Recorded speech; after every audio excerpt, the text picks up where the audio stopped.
Hello everyone, welcome back to my channel. मेरा नाम है गरिमा सिंह एंड हम आज डिस्कस करने वाले हैं द इंडियन पिनल कोड 1860 यानी कि भारतीय दंड संहिता 1860 में चैप्टर नंबर 3 जो कि है ऑफ पनिशमेंट यानी कि दंडों के विषय में। ये चैप्टर हमें बताता है कि अगर कोई एक्यूज कोई ऑफेंस कमिट कर देता है और उसका कन्विक्शन जब होता है तो जो कौन सी पनिशमेंट उसको मिलनी चाहिए, किस तरह से पनिशमेंट दी जानी चाहिए, वो सब आज हम इस चैप्टर में कवर करेंगे। चैप्टर 1 एंड चैप्टर 2 हम ऑलरेडी कवर कर चुके हैं। जिन लोगों ने वीडियो नहीं देखी वो चैनल पर जाकर वीडियो जरूर देख लें। चैप्टर 1, 2 दोनों में आपको इंपॉर्टेंट सेक्शंस जो हैं वो सभी मैंने मार्क किए हुए हैं, बताए हुए हैं कौन कौन से सेक्शन इंपॉर्टेंट है जो आपको ज्यादा पढ़ने हैं, जहां से कंटिन्यूअसली क्वेश्चंस पूछे जाते हैं। और चैनल को सब्सक्राइब जरूर कर लें जिससे कि आपके पास हर वीडियो का नोटिफिकेशन पहुंचता रहे। बिल्कुल भी मिस ना करें क्योंकि आपको पता होना चाहिए कि आईपीसी के अंदर कौन कौन से सेक्शंस में हमें ज़्यादा ध्यान देना है, कहाँ से क्वेश्चन आते हैं। तो इसके लिए आप चैनल को सब्सक्राइब जरूर कर लें कि आप तक हर वीडियो का नोटिफिकेशन पहुंचता रहे। चलिए स्टार्ट करते हैं। अब यहाँ पर आते हैं इंडेक्स में, तो इसमें जो सेक्शंस हैं, सेक्शन 53 इंपॉर्टेंट है जो पनिशमेंट्स के बारे में बताता है कि जो पनिशमेंट होती है, दंड होते हैं, वो कितनी तरह के होते हैं, वो इस सेक्शन में बताया गया। ये इंपॉर्टेंट सेक्शन है। देन सेक्शन 54 एंड 53 इंपॉर्टेंट है जो कि है commutation of sentence of death and commutation of sentence of imprisonment of life, यानी कि जो दंड होते हैं उनका लघुकरण करना, उनको रिड्यूस करना, इन दो सेक्शंस में बताया गया है। तो ये दोनों सेक्शन भी बहुत इंपॉर्टेंट है, इनको भी आप अपने बेयर एक्ट में मार्क कर लीजिए इंपॉर्टेंट। और जितने भी मैं इंपॉर्टेंट बता रही हूँ ना, जब आप एग्जाम में बैठेंगे 100% आपको यहाँ से क्वेश्चन मिलेगा। नेक्स्ट है सेक्शन 63 जो कि है अमाउंट ऑफ फाइन यानी कि जुर्माने की रकम। ये सेक्शन बताता है कि जुर्माने की रकम जो है कितनी होनी चाहिए, कितनी नहीं, ये सेक्शन में पढ़ेंगे। Section 64 sentence of imprisonment for non payment of fine, यानी कि अगर कोई जुर्माना नहीं देता है तो उसको कितना इम्प्रिजनमेंट मिलना चाहिए, कितना कारावास मिलना चाहिए, ये इस सेक्शन में कवर करेंगे। देन सेक्शन 66, 67, 68, 69 चारों सेक्शन इंपॉर्टेंट है, चारों आप अपनी बुक में मार्क कर लीजिए।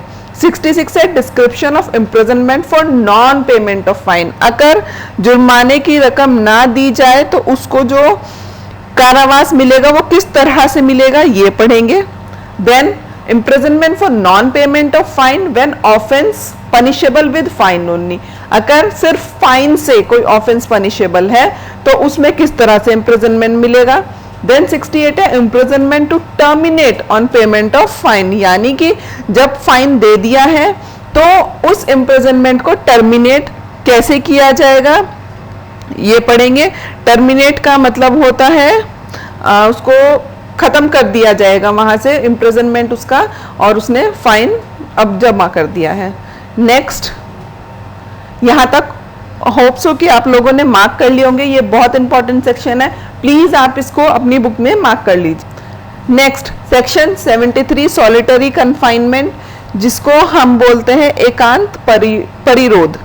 तो सॉलिटरी कन्फाइनमेंट में बताया गया है कि कितने कितने टाइम का कन्फाइनमेंट जो है मिलना चाहिए, क्योंकि ये एक एकांत है, अकेला किसी आदमी को रहने के लिए छोड़ दिया जाता है जहाँ पे उसको कोई नजर नहीं आता, तो उसमें किस तरह से उसको पनिशमेंट देनी है ये पढ़ेंगे। Then 74 limit of solitary confinement, solitary confinement एकांत परिरोध की क्या लिमिट होनी चाहिए, क्या अवधि होनी चाहिए, ये इंपॉर्टेंट है क्योंकि ऐसा नहीं है कि किसी भी आदमी को जो है वो सॉलिटरी कन्फाइनमेंट में बिल्कुल हमेशा के लिए डाल देना है। ये हम यहाँ पे और करेंगे कि किस तरह उसको देना है कि उसकी जो लाइफ है वो भी इफेक्ट ना हो और जो है उसको पनिशमेंट भी मिले। तो यहाँ तक आप लोगों को कवर हुआ कि कौन कौन से सेक्शन इंपॉर्टेंट है। आपको ये हर वीडियो में मैं दूंगी जिससे आपको पढ़ने में आसानी रहे और आपके जो मार्क्स है वो कभी भी लॉस ना हो। पढ़ना सब है लेकिन ये ज्यादा पढ़ना है, ये सेक्शंस ध्यान रखने हैं बस, इसलिए ये आपको इंपॉर्टेंट मार्क कराए गए हैं। अब बात कर लेते हैं सेक्शन 53 जो कि है पनिशमेंट्स के बारे में, पनिशमेंट दंडों के बारे में। अब अगर कोई एक्यूज्ड है और वो कोई ऑफेंस कमिट करता है तो आईपीसी में उसको कौन कौन सी पनिशमेंट्स मिलती हैं ये सेक्शन बताता है। तो पहला है डेथ, यानी कि मृत्यु दंड मिलता है। सेकंड, इम्प्रिजनमेंट ऑफ लाइफ, आजीवन कारावास, यानी कि उसकी जितनी नेचुरल लाइफ है। आजीवन कारावास का मतलब यह है कि जितनी उसकी नेचुरल लाइफ है उस होल लाइफ तक का उसको इम्प्रिजनमेंट मिलता है। फोर्थ है imprisonment which is of two description, दो तरह के इम्प्रिजनमेंट की बात कर रहा है, एक रिग्रेस एक सिंपल। अब रिग्रेस में क्या होगा, आपसे बहुत हार्ड लेबर कराया जाएगा, आपको भारी भारी काम दे दिया जाएगा और आपको वो करना पड़ेगा। और सिंपल में क्या होगा कि हो सकता है कि आपको बहुत हल्का फुल्का काम दे दे या ना भी दे, कोई जरूरी नहीं है, तो वो सिंपल इम्प्रिजनमेंट। अब यहाँ पे जो इम्प्रिजनमेंट है फोर्थ पार्ट में, ये दो तरह के हैं। एक जो होता है मिनिमम 14 ईयर, जब किसी को इम्प्रिजनमेंट मिलता है तो या तो वो 14 ईयर मिलता है मिनिमम या मैक्सिमम 20 ईयर मिलता है। देन फिफ्थ है फॉरफीचर ऑफ प्रॉपर्टी, यानी कि संपत्ति का समर्पण। अब फॉरफीचर ऑफ प्रॉपर्टी जो है वो सीआरपीसी के सेक्शन 83 और 84 में गिवन है। ये मैं सिर्फ आपको हर सेक्शन में बता दूंगी कि कौन कौन से सेक्शन कहाँ से रिलेट करके पढ़ने हैं। ये आपको एकदम मेमोराइज होना चाहिए कि कहाँ हमने पहले पढ़ा था। उससे क्या होगा कि आपकी मेमोरी शार्प होगी और आपको याद रहेंगे कि अगर क्वेश्चन आता है और पूछ लेगा कि सीआरपीसी में बताइए फॉरफीचर ऑफ प्रॉपर्टी कहाँ है, तो आपको पता होना चाहिए। देन सिक्स्थ है खाली फाइन, यानी कि जुर्माना। अब इसमें कितनी तरह के दिए हुए हैं, इसमें टोटल जो गिवन है first, second, fourth, fifth and sixth, 5 given है। अब जो इसमें थर्ड था वो ऑमिट हो गया, और वो क्या था, जो कि काला पानी की सजा होती है, वो था थर्ड जो कि ऑमिट कर दिया गया था। Next section 54 commutation of sentence of death. क्या कह रहा है कि लघुकरण, दंडादेश का लघुकरण, यानी कि जो डेथ सेंटेंस है उसका कम्यूटेशन जो है वो किस तरह से करना है, उसको किस तरह से रिड्यूस करना है। In every case in which sentence of death shall have been passed the appropriate government may with the consent of offender commute the punishment of for any other punishment provided by this code. कह रहा है कि अगर कोई accused है और उसको जो है डेथ सेंटेंस मिला है, अब जिस भी सरकार ने दिया है, मान लीजिए उसको यूनियन गवर्नमेंट ने प्रोवाइड किया है तो सेंट्रल गवर्नमेंट के अंडर में है कि कौन सा उसको कैसे कम्यूट करना है, और अगर उसको देती है state government sentence, death sentence, तो ये स्टेट गवर्नमेंट का इशू है कि वो उसको कैसे रिड्यूस करती है। ये कहता है सेक्शन 54। अब डेथ सेंटेंस की बात कर रहे हैं, तो डेथ सेंटेंस को रिड्यूस करके क्या बनाया जा सकता है, LI लाइफ इम्प्रिजनमेंट बनाया जा सकता है बाय एप्रोप्रिएट गवर्नमेंट। जो समुचित सरकार उस पनिशमेंट को देगी वो ही सरकार उसको कम्यूट करने की पावर रखती है। ये कहता है section 54।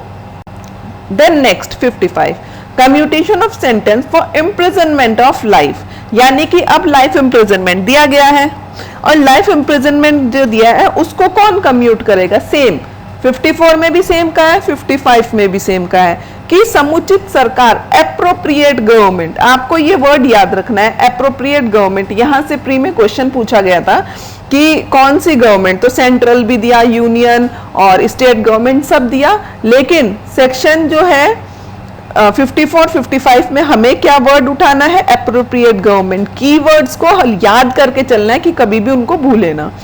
In every case in which sentence of imprisonment for life shall have been passed, the appropriate government may without the consent of offender। कह रहा है offender की consent की जरूरत नहीं है सरकार को, ये तो सरकार का अपना फैसला है कि वो commute करे या ना करे।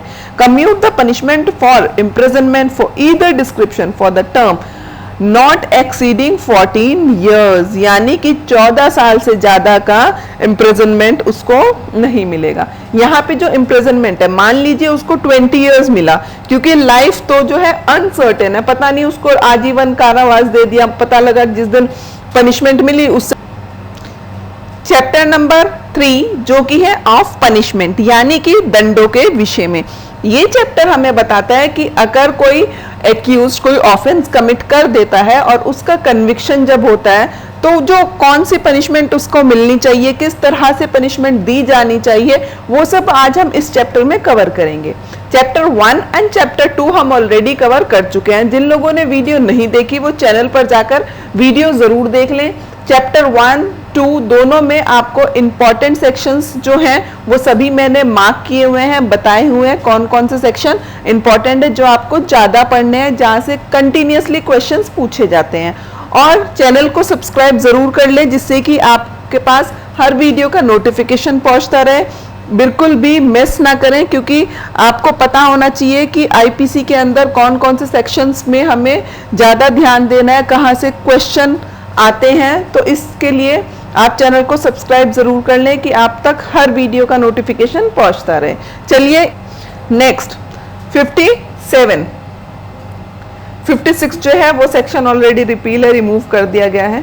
57 कह रहा है fraction of term of punishment, यानी कि दंड अवधि जो है उसके जो बारे में बता रहा है कि क्या उसका फ्रैक्शन होना चाहिए। यहां से क्वेश्चन बना था और क्या क्वेश्चन आया था कि जो सेक्शन 57 है उसमें फ्रैक्शन ऑफ इम्प्रिजनमेंट किसके इक्विवेलेंट बताया गया है, तो ये बताया गया है 20 years।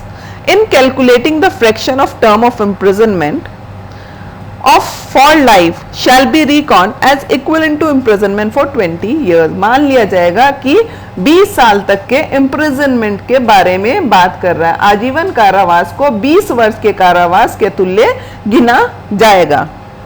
बस इतना याद रख लें, सेक्शन 57 20 years की बात कर रहा है imprisonment। सेक्शन 60 58, 59 ऑलरेडी रिपेल है, रिमूव कर दिए गए हैं। सेक्शन 60 क्या कह रहा है, सेंटेंस में be in certain case of imprisonment Holi और पार्शली रिग्रेस और simple.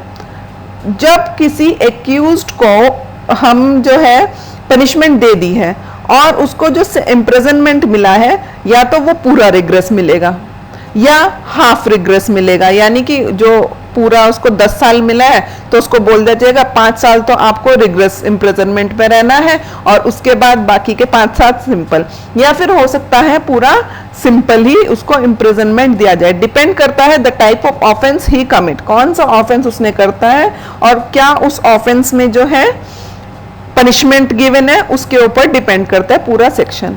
It shall be competent to the court which sentence such offender to direct in the sentence that such imprisonment shall be wholly rigorous, or that such imprisonment shall be wholly simple, or that any part of the imprisonment shall be rigorous or rest the simple। Next section 63, this is very important section, याद करना है। अब तक already जितनी भी state के exam होते हैं यहां से ये जो सेक्शन मैंने आपको इंपॉर्टेंट मार्क कराए हैं ना, ये आप सभी स्टेट के लिए इंपॉर्टेंट मान के चलिए, किसी एक स्टेट के लिए नहीं, क्योंकि यहां से कंटिन्यूअसली हर स्टेट में क्वेश्चन पूछा जा रहा है, चाहे वो एपीओ एग्जाम हो चाहे वो जुडिशरी एग्जाम हो।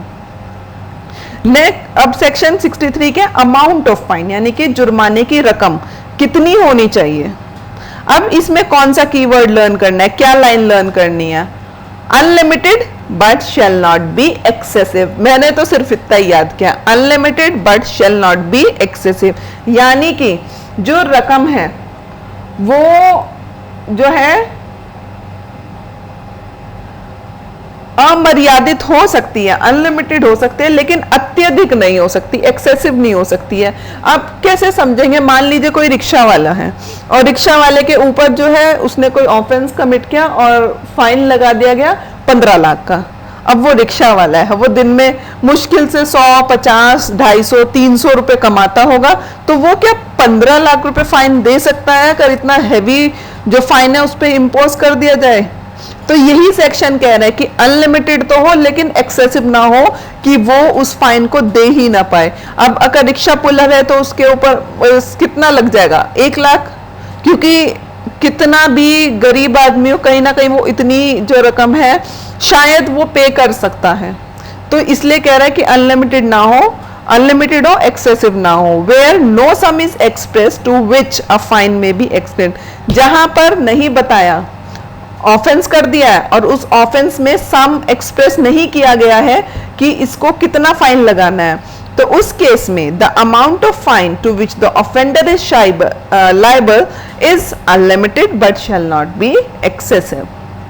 मार्क कर लीजिए इस लाइन को, unlimited but shall not be excessive. आपको ऐसे ही क्वेश्चन मिलेगा जैसे मैं बता रही हूं, इसलिए मैं बोलती हूं कि मार्क करते चलिए। नेक्स्ट सेक्शन 64 कहता है sentence of imprisonment for non payment of fine. अब अगर कोई फाइन नहीं दे पाता तो उसको क्या किया जाएगा? भाई उसने ऑफेंस कमिट किया है, वो अपराध करके आ रहा है, वो अपराधी है, तो फाइन तो उसको देना पड़ेगा ना। और अगर फाइन नहीं देगा तो क्या गवर्नमेंट उसको छोड़ देगी, कोर्ट उसको छोड़ देगी? नहीं छोड़ेगी। उसके लिए अब कुछ और ऑल्टरनेटिव है, देखते हैं क्या ऑल्टरनेटिव है। ये कह रहे हैं कि in every case of an offence punishable with imprisonment as well as fine. अब जो कुछ ऑफेंस होते हैं ना, वो कुछ ऐसे ऑफेंस होते हैं कि उसमें इम्प्रिजनमेंट भी और फाइन भी है, या खाली फाइन है। तो उन सारे ऑफेंसेस के बारे में बता रहा है। ये क्या पहला कह रहा है, in every case of an offence punishable with imprisonment and fine. अब जहां पे इम्प्रिजनमेंट भी मिला और फाइन भी मिला है। फिर in which the offender is sentenced to fine whether with or without imprisonment, जहां पर सिर्फ फाइन से, सिर्फ जुर्माने से जो है उसको दंडनीय है। Next, in every case of an offence punishable with imprisonment और फाइन और विद फाइन ओनली। अब या तो सिर्फ इम्प्रिजनमेंट फाइन है या फिर सिर्फ फाइन है। In which the offender is sentenced to the fine, it shall be competent to the court which sentence such offender to direct by the sentence that in default of payment of fine the offender shall be suffer imprisonment for the certain term। अगर वो fine नहीं दे पाता है, कोई ऐसा भी है कि जैसे इम्प्रिजनमेंट मिला हुआ है 1 साल का यानी का 12 महीने का, और उसने फाइन नहीं दिया है, उसके पास पैसे नहीं है फाइन देने को, तो वो क्या करेगा? उसका 1/4 यानी कि 12 महीने पहले वो उसको पनिशमेंट को करेगा, फिर 3 महीने और एक्सटेंड कर देगा, तो उसको टोटल 15 महीने की सजा मिलेगी। इस तरह जो है इम्प्रिजनमेंट और फाइन के केस में करेगा। In default of payment of fine the offender shall be sufferer imprisonment of for the certain sum which imprisonment shall be excessive of any other imprisonment to which he may have been sentenced और to which he may be liable under the commutation of sentence. तो section 64 जो है सिर्फ इतना ही बता रहा है कि अगर नॉन पेमेंट ऑफ फाइन है तो उसको क्या करना है, किस तरह से सजा देनी है। सेक्शन 65 क्या है? Limit to imprisonment for non payment of fine when imprisonment and fine awarded. अब दोनों चीज मिली है, इम्प्रिजनमेंट भी मिला है एंड फाइन मिला है। जब आप सेक्शंस पढ़ेंगे, आईपीसी आगे पढ़ेंगे, तो उसमें कुछ ऑफेंसेस होंगे जिसमें और करके दिया, यानी का इम्प्रिजनमेंट भी मिल सकता है, फाइन भी मिल सकता है, और कुछ ऑफेंसेस होंगे एंड करके, यानी का इम्प्रिजनमेंट भी मिलेगा और फाइन भी मिलेगा। तो उस केस में क्या कहता है कि इम्प्रिजनमेंट भी मिला है, फाइन भी मिला है। अब जब फाइन नहीं पे किया है तो उसको कितना इम्प्रिजनमेंट देना है for non payment of fine. जब पनिशमेंट क्या मिली है उसको, इम्प्रिजनमेंट एंड फाइन दोनों। यह याद रखना है, 65 में इम्प्रिजनमेंट एंड फाइन अवॉर्डेबल की बात कर रहा है। ऐसे ही क्वेश्चन आएगा तो आप वहां पर बैठ के ये ना सोचे कि एंड वाला कौन सा था और वाला कौन सा था, तो इसलिए मैं आपको ये वर्ड्स क्लियर कर रही हूँ।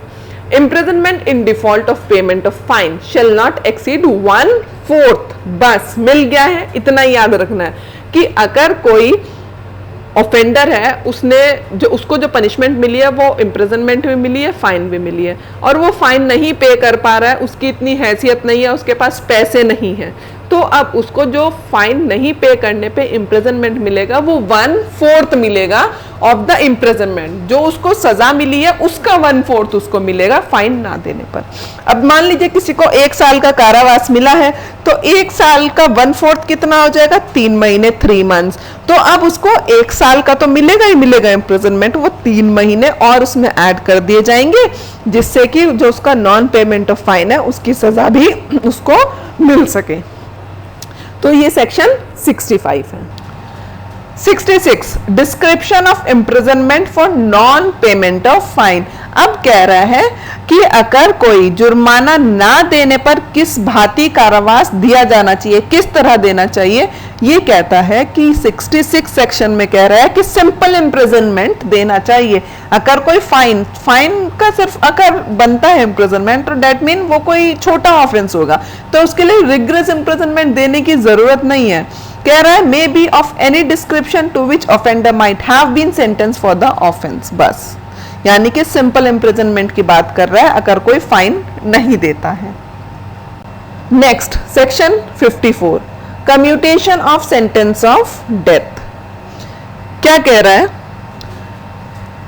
कि लघुकरण, दंडादेश का लघुकरण, यानी कि जो डेथ सेंटेंस है उसका कम्यूटेशन जो है वो किस तरह से करना है, उसको किस तरह से रिड्यूस करना है। In every case in which sentence of death shall have been passed, the appropriate government may with the consent of offender commute the punishment of for any other punishment provided by this code. कह रहा है कि अगर कोई accused है और उसको जो है डेथ सेंटेंस मिला है, अब जिस भी सरकार ने दिया है, मान लीजिए उसको यूनियन गवर्नमेंट ने प्रोवाइड किया है तो सेंट्रल गवर्नमेंट के अंडर में है कि कौन सा उसको कैसे कम्यूट करना है, और अगर उसको देती है state government sentence, death sentence, तो ये स्टेट गवर्नमेंट का इशू है कि वो उसको कैसे रिड्यूस करती है। ये कहता है सेक्शन 54। अब डेथ सेंटेंस की बात कर रहे हैं, तो डेथ सेंटेंस को रिड्यूस करके क्या बनाया जा सकता है, LI, लाइफ इम्प्रिजनमेंट बनाया जा सकता है बाय एप्रोप्रिएट गवर्नमेंट, जो समुचित सरकार उस पनिशमेंट को दे, imprisonment to terminate on payment of fine. अब कह रहा है कि अगर कोई पेमेंट कर देता है फाइन का तो उसका इम्प्रिजनमेंट क्या रोका जा सकता है। अब किसी को फाइन ना देने पर 3 महीने की सजा मिली है और उसने क्या करा, 1 महीने की सजा काटने के बाद उसके पास पैसे आ गए और उसने अपना पूरा फाइन जमा कर दिया, तो अब क्या होगा, क्या उसकी इम्प्रिजनमेंट टर्मिनेट की जाएगी। चलिए देखते हैं। The imprisonment which is imposed on default of payment of fine shall terminate whenever that fine is either paid or levied by the process of law। कह रहा है कि टर्मिनेट कर दी जाएगी अगर वो फाइन को पे कर दे। Section 69, termination of imprisonment on payment of proportional part of fine. कह रहा है कि कुछ हिस्सा उसने दिया है फाइन का, सारा नहीं दिया है। जब उसने कुछ हिस्सा फाइन का दिया है तो जो बाकी नहीं दिया उसकी तो उसको सजा भुगतनी पड़ेगी ना, उसके लिए तो उसको नहीं छोड़ा जा सकता है। If before the expiration of the term of imprisonment fixed in default of payment such proportion of fine be paid or lived in term of imprisonment suffered in default of payment not less than proportional to the part of fine is still unpaid, the imprisonment shall terminate। कह रहे हैं कि अभी तक जो unpaid है उसके लिए तो उसका इम्प्रिजनमेंट कंटिन्यू रहेगा, लेकिन जो उसने पे कर दिया है, जैसे उसके ऊपर जो फाइन था 100 रुपीज फाइन था, तो 100 रुपीज फाइन होने पर कितने महीने की सजा थी, अभी प्रीवियस सेक्शन में पढ़ के आए हैं 4 महीने की। नहीं देगा 100 रुपीज, चलिए 4 महीने के लिए जेल में जाइए। लेकिन उसने क्या करा कि जब 1 महीना ही हुआ था तो उसने जो था दे दिए पैसे, 2 महीने गुजरने के बाद उसको पास पैसे आ गए तो उसने जो है कोर्ट में दे दिए। अब क्या होगा कि रेस्ट जो 2 मंथ थे ना उसका तो उसने फाइन दे दिया, तो अब उसकी जो है उसको टर्मिनेट कर दी जाएगा उसका imprisonment. Section 71, limit of punishment of offence made up of several offence. अब बहुत सारे ऑफेंस किए हैं तो क्या लिमिट होनी चाहिए देने के लिए एक्यूज्ड को, ये सेक्शन बताता है 71। तो इसको एग्जाम्पल से समझते हैं तो आपको समझ आएगा। इसके अंदर एक इलस्ट्रेशन है, A gives Z 50 stroke of stick, यानी कि क जो है वो Z को 50 बार लाठियों से प्रहार करता है, मारता है। अब here he has committed offense of voluntary causing hurt to Z by the wholly beating, पूरी तरह से इतनी बुरी तरह मारा, इतनी बुरी तरह मारा कि उसको जो है voluntary hurt cause किया, and also by each of the blow he make up the whole beating If A is liable for the punishment of every ball, he might be imprisonment for 50 years. कह रहा है कि अब उसने 50 बार उसको लाठियों से मारा। अब अगर उसे हर एक मारने पर, हर एक लाठी मारने पर सजा दी जाए ना, तो उसको 50 साल का कारावास हो जाएगा। अब ऐसा तो है नहीं कि उसने जितनी लाठी मारी उतने साल का उसको imprisonment मिले। One of each ball, but he shall be liable only of one punishment of the whole beating. जितना भी उसने क्राइम किया है, अब चाहे तो उसने उसे डंडे से मारा, चाहे तो उसने उसे लातों से मारा, कैसे भी मारा, उसको चोट लगी है, तो अब उसको ऐसा नहीं है कि चोट किससे लगी है, लातों से मारने पे लगी, डंडे से मारने पे, तो डंडे वाली पनिशमेंट मिली नहीं, उसको पूरे की मिलेगी, होल की मिलेगी। ये कहता है section 71, limit of punishment of offence made up of several offences. 72, punishment of person guilty of one of several offense, the judgment is stating that it is doubt of which। अब यहां पर section 72 में एक doctrine apply होता है जिसको बोलते हैं doctrine of benefit of doubt. यहां पे जज को समझ नहीं आ रहा है कि जो ऑफेंस है, जो ऑफेंडर है, वो किस चीज के लिए गिल्टी है। In all case in which judgment is given that the person is guilty of one of the several offence specify in the judgment. जो जजमेंट है उन सब ऑफेंसेस में से किसी एक के लिए वो जो है गिल्टी है। फिर but it is doubtful of which of these offence is guilty. अब डाउटफुल है कि कौन से ऑफेंस के लिए वो गिल्टी है। The offender shall be punished for the offence for which the lowest term, बस यही वर्ड तो ढूंढना था, मिल गया, लोवेस्ट टर्म। कह रहा है कि जज को समझ नहीं आ रहा कि इसने कौन सा ऑफेंस के लिए ये गिल्टी है, बहुत सारे ऑफेंस है, समझ नहीं पा रहा, तो जज क्या करेगा, उसको मैक्सिमम जो है पनिशमेंट नहीं दे सकता, जो सबसे लोवेस्ट पनिशमेंट होगी उन सब ऑफेंसेस में वो उसको मिलेगी। यहाँ उसको बेनिफिट ऑफ डाउट मिलेगा। किसको? एक्यूज्ड को मिल रहा है benefit of doubt. Next section 73, this is very important section. एक स्केल हम पीछे कवर करके आए हैं सेक्शन 67 में, एक स्केल हम यहां कवर करेंगे 73 में। इसमें भी क्या कह रहा है कि एकांत परिरोध। Whenever any person is convicted of the offense for which under this court has a power to sentence him to rigorous imprisonment। Solitary confinement कभी भी सिंपल हो ही नहीं सकता, वो रिग्रेस ही होगा, क्योंकि एकांत परिरोध, अकेले में किसी आदमी को रहने के लिए छोड़ दिया जाता है तो वो कितना मेंटली डिस्टर्ब हो जाएगा। The court may by it sentence order that the offender shall be kept in solitary confinement for any portion of the imprisonment for which he is sentenced not exceeding 3 months in whole according to the following scale। कह रहा है कि 3 महीने से ज्यादा का solitary confinement नहीं मिल सकता। ये बात आपको याद रखनी है। पूछेगा कि मैक्सिमम टर्म सॉलिटरी कन्फाइनमेंट की क्या है? 3 मंथ, 3 महीने एकांत परिरोध की। अब इस स्केल को समझते हैं। कह रहा है not exceeding 1 month if the term of imprisonment shall not exceed 6 months। अगर सजा 6 महीने की मिली है तो 1 महीने से ज्यादा का सॉलिटरी कन्फाइनमेंट नहीं मिलेगा। अगर सजा 6 महीने की मिली है, शैल एक्सीड, सॉरी पहले केस में कह रहा है कि 6 महीने तक की है सजा इम्प्रिजनमेंट तो 1 महीने का मिलेगा उसको सॉलिटरी कन्फाइनमेंट। 6 महीने से ज्यादा है तो 2 महीने तक का सॉलिटरी कन्फाइनमेंट मिलेगा। और फिर कह रहा है कि अगर 1 साल का इम्प्रिजनमेंट मिला है तो उसको जो 3 मंथ का सॉलिटरी कन्फाइनमेंट मिलेगा।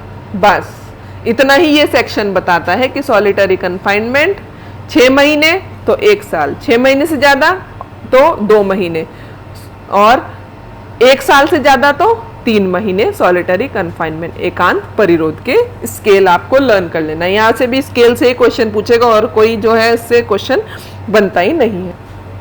Section 74, limit of solitary confinement. अब सॉलिटरी कन्फाइनमेंट तो मिल रही है, कितना मैक्सिमम है? 3 महीने सेक्शन में पढ़ लिया है पीछे। अब उसकी कोई लिमिट भी तो होनी चाहिए। अगर 3 महीने किसी इंसान को हम एकांत परिरोध में डालते हैं, अरे भाई वो पागल हो जाएगा, वो मर जाएगा उसी से ही अकेले रहकर, तो अब उसकी क्या लिमिट है वो इस सेक्शन में देखते हैं।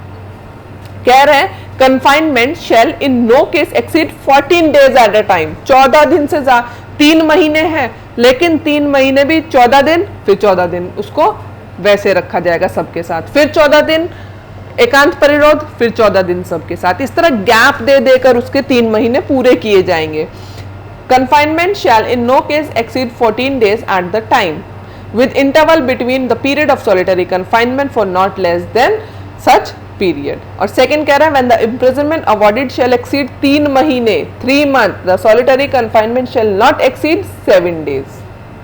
अब जब 3 महीने की सजा है, 3 महीने बहुत होते हैं, 90 डेज की बात कर रहा है, क्या 90 डेज तक कोई आदमी अकेला जीवित रह पाएगा? कह रहा है कि अगर 3 महीने की सजा मिली है तो उसको 7 दिन, 1 महीने में 7 दिन, फिर अगले महीने में 7 दिन, फिर अगले महीने में 7 दिन, इस तरह करके उसका सॉलिटरी कन्फाइनमेंट पूरा कराया जाएगा। तो इसमें 2 बात कर रहा है, एक तो 14 डेज से ज्यादा ना हो और एक 7 दिन। 7 दिन का जब 3 मंथ का इम्प्रिजनमेंट मिला हो सॉलिटरी, तो उस केस में बात कर रहा है। तो दोनों सेक्शन 73, 74 बहुत इंपॉर्टेंट है, मैं इंडेक्स में भी मार्क करा चुकी हूँ। ये आप भी अपनी बुक में स्केल इसी तरह बनाइए जिससे कि आपको इजी वे में लर्न हो जाए। और लास्ट सेक्शन है 75, कह रहा है enhance punishment for certain offence under chapter 12 and chapter 17 after previous conviction whoever have been convicted। ये सेक्शन कह रहा है पूर्व दोष सिद्धि की बात कर रहा है।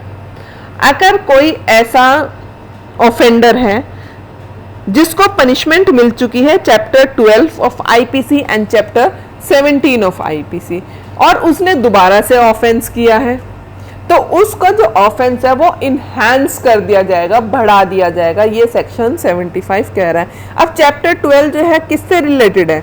सिक्कों और सरकारी स्टैंपों से संबंधित अपराध है इस चैप्टर 12 में। और चैप्टर जो 17 है इसमें कौन से अपराध के बारे में बात करता है? ये बात कर रहा है संपत्ति के विरुद्ध अगर अपराध किए जाते हैं, तो 2 की बात करें, एक संपत्ति और एक कॉइन और सरकार के विरुद्ध। तो इन 2 चैप्टर में अगर कोई ऑफेंस करता है और उसके बाद भी वो सब्सिक्वेंट ऑफेंस परफॉर्म कर रहा है, तो यहाँ पर उसका जो नेक्स्ट टाइम पनिशमेंट होगा उसको इनहैंस कर दिया जाएगा। ये बताता है सेक्शन 75 अगर सब्सिक्वेंट ऑफेंस में वो पाया जाता है। Next section 63, this is very important section, याद करना है। अब तक ऑलरेडी जितनी भी स्टेट के एग्जाम होते हैं, यहाँ से ये जो सेक्शन मैंने आपको इंपॉर्टेंट मार्क कराए हैं ना, ये आप सभी स्टेट के लिए इंपॉर्टेंट मान के चलिए, किसी एक स्टेट के लिए नहीं, क्योंकि यहाँ से कंटिन्यूअसली हर स्टेट में क्वेश्चन पूछा जा रहा है, चाहे वो एपीओ एग्जाम हो चाहे वो जुडिशरी एग्जाम हो। नेक्स्ट अब सेक्शन 63 के अमाउंट ऑफ फाइन, यानी कि जुर्माने की रकम कितनी होनी चाहिए। अब इसमें कौन सा कीवर्ड लर्न करना है, क्या लाइन